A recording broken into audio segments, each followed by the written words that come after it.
Parole de Dieu quotidienne. Dieu est venu sur terre pour accomplir son travail parmi les hommes, pour se révéler lui-même personnellement à l'homme et permettre à l'homme de le voir. Est-ce une mince affaire? Ce n'est pas rien. Ce n'est pas ainsi que l'imagine l'homme, que Dieu est venu pour que l'homme puisse le regarder, afin que l'homme puisse comprendre que Dieu est réel et n'est pas vague ou vide, et que Dieu est certes sublime, mais aussi humble. Serait-ce aussi simple? C'est précisément parce que Satan a corrompu la chair de l'homme et que l'homme est celui que Dieu veut sauver, que Dieu doit assumer la chair pour mener le combat contre Satan et pour conduire personnellement l'homme en bon berger. Ce n'est que ça qui est bénéfique à son travail. Les deux chairs incarnées de Dieu ont existé pour vaincre Satan et ont également existé pour mieux sauver l'homme. C'est parce que celui qui mène le combat contre Satan ne peut être que Dieu, que ce soit l'Esprit de Dieu ou la chair incarnée de Dieu. En bref, celui qui mène le combat contre Satan ne saurait être l'ange, encore moins un homme qui a été corrompu par Satan. Les anges sont impuissants à faire ce travail, et l'homme l'est encore beaucoup plus. Ainsi, si Dieu souhaite transformer la vie de l'homme, s'il veut personnellement venir sur terre pour perfectionner l'homme, alors il doit personnellement se faire chair, c'est-à-dire qu'il doit personnellement se vêtir de chair, et avec son identité propre et le travail qu'il doit accomplir, venir auprès de l'homme et sauver personnellement l'homme. Sinon, si c'était l'Esprit de Dieu ou de l'homme qui avait fait ce travail, alors ce combat n'aurait jamais atteint son objectif et n'aurait jamais pris fin. Ce n'est que lorsque Dieu se fait chair pour aller personnellement en guerre contre Satan parmi les hommes que l'homme a une chance de salut.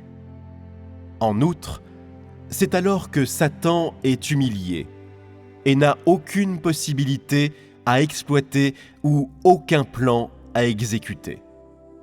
Le travail accompli par Dieu incarné n'est pas réalisable par l'Esprit de Dieu et n'est pas susceptible d'être effectué encore moins au nom de Dieu par tout homme charnel, car le travail qu'il fait est destiné à la vie de l'homme et vise à changer le tempérament corrompu de l'homme.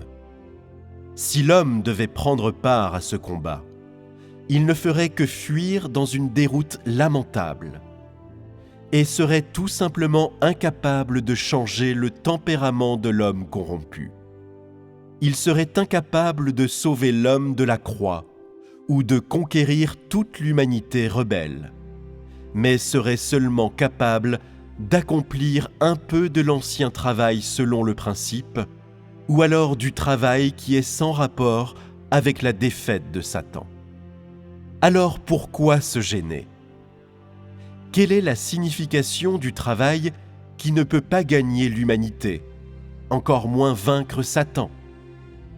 Et donc, le combat contre Satan ne peut être mené que par Dieu lui-même, et ne saurait être fait par l'homme.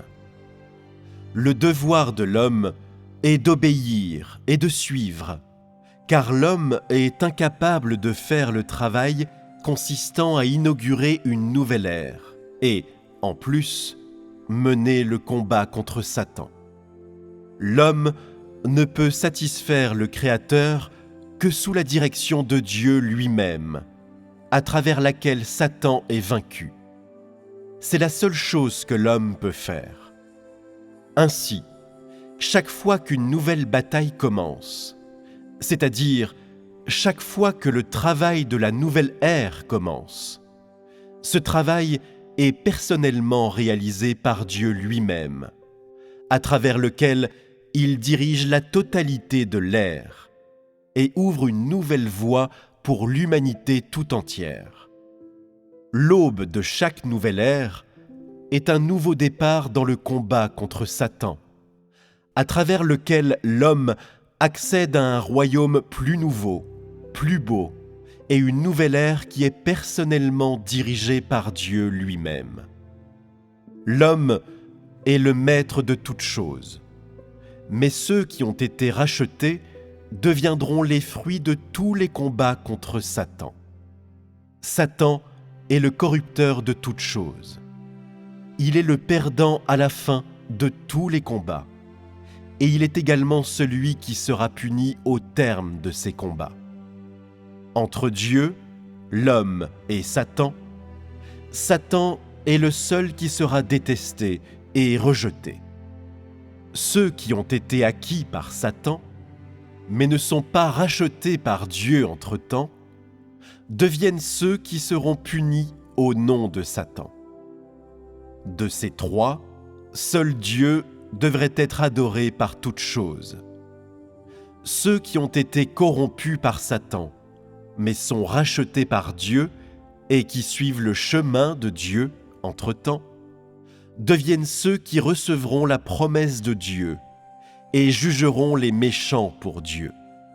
Dieu sera sûrement victorieux et Satan sera sûrement vaincu. Mais parmi les hommes, il y en a qui gagneront et il y en a qui perdront. Ceux qui gagnent seront du côté du vainqueur, et ceux qui perdent seront du côté du perdant. C'est le classement de chacun selon sa catégorie. C'est le résultat final de toute l'œuvre de Dieu. C'est aussi le but de l'œuvre de Dieu, et cela ne changera jamais. L'essentiel de l'œuvre principale du plan de gestion de Dieu est concentré sur le salut de l'homme. Et Dieu se fait chair principalement pour cette raison, pour ce travail et pour vaincre Satan. La première fois que Dieu s'est fait chair, c'était aussi dans le but de vaincre Satan. Il s'est personnellement fait chair et a été personnellement cloué sur la croix afin d'achever le travail du premier combat, qui était l'œuvre de rédemption de l'humanité. De même, cette étape de travail est aussi personnellement réalisée par Dieu, qui s'est fait chair pour accomplir son travail parmi les hommes, pour dire ses paroles en personne et permettre à l'homme de le voir.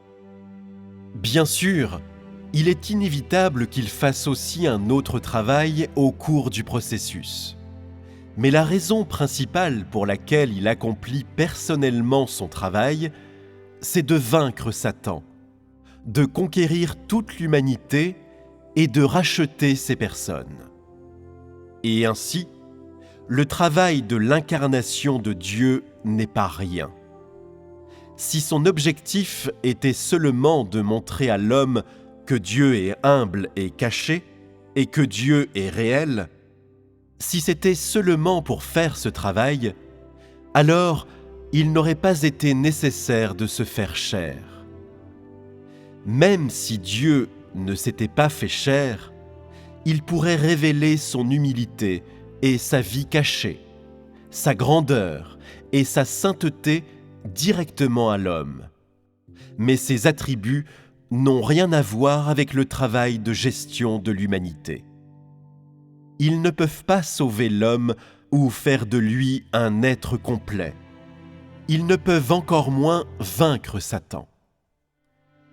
Si la défaite de Satan concernait seulement l'esprit qui va en guerre contre un esprit, alors un tel travail aurait même une valeur moins pratique.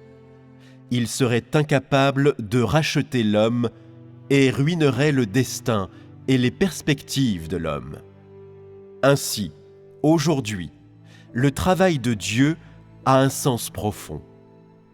Il n'existe pas seulement pour que l'homme puisse le voir, ou pour que les yeux de l'homme soient ouverts, ou encore pour donner à l'homme un peu d'émotion et d'encouragement. Un tel travail n'a pas d'importance.